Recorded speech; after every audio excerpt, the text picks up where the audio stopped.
Good morning Dharmavaram మళ్ళీ start చేస్తున్నాను. చేస్తాం కదా, డెఫినెట్గా సమస్యల మీద దాని మీద చేస్తుంటాం. దాని మీద ఏడ్చిన ఆయిల్ కూడా ఉంటా అంటారు. 2 సంవత్సరాలు అయిపోయింది. ఏడ్చిన ఆయిలను కూడా మేము అడిగినాం, మీకు ఏదైనా ఉంటే చూపించరా అని చెప్పేసి. ఇంతవరకు కూడా ఏ గాడిద కూడా ముందుకు వచ్చి చూపించినది లేదు, దానిల గురించి మాట్లాడిన సందర్భము లేదు.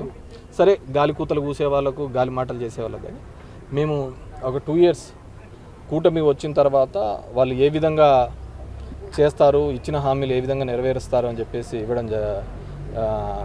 వాళ్ళకు టైం ఇవ్వడం జరిగింది. వాళ్ళు హామీలు కాదు కదా, ఏమీ చేయలేని పరిస్థితి. నిన్న చూసినా మనం రేవంత్ రెడ్డి ఏ విధంగా స్టేట్మెంట్ ఇచ్చినాడు. నేను చంద్రబాబు నాయుడు క్లోజ్డ్ వాల్స్ మధ్య మీటింగ్ పెట్టుకొని మనము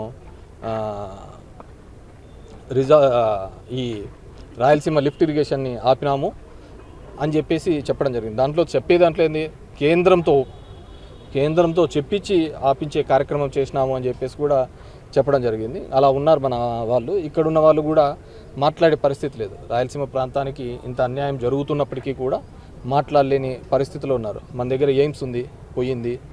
మనకు వచ్చిన లా యూనివర్సిటీ ఇక్కడ కర్నూలులో పోయింది, హైకోర్టు పోయింది, బ్యాంక్స్ పోయినాయి, అన్నీ తీసుకుపోయి అమరావతిలో పెడుతున్నారు. మనం ఊరికైనా రాయలసీమ అని తొడగొట్టుకోవడము, రాత్రులు అయితే కారం ఎక్కువ తినడం అయిపోతానే. కొన్నాళ్ళు అయిపోతే విశ్వాస్ దగ్గర పోయి పైల్స్ ఆపరేషన్ చేయించుకోవడం. ఇది తప్ప రాయలసీమలకు ఏం జరగటంలే ఇక్కడ.